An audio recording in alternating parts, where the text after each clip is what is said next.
त्याला crash guard लावून घेऊया, म्हणजे क्रॅश झालं तरी डॅमेज नाही होणार. ऊन पण खूप पडला आहे तुमच्यासाठी, मी व्हिडिओ बनवायला आले. तुम्ही तर या ब्लॉगला खूप सपोर्ट दाखवा आणि मी तुम्हाला ड्रोन कसं फ्लाय करतात ते पण सांगेल याच्या नेक्स्ट ब्लॉगमध्ये, ते पण येईल. थोडा हार्ड कंट्रोलिंग आहे आणि बघू शकता अशा प्रकारे आपण क्रॅश गार्ड लावलेला आहे. तर बघा तुम्हाला दिसत असेल क्रॅश गार्ड आहे लावलेला आहे.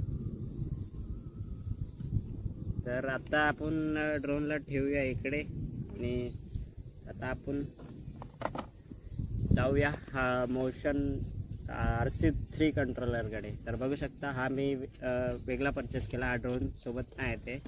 तर याला पण आपण अनबॉक्स करूया. तर बघू शकता फायनली आपला RC3 कंट्रोलर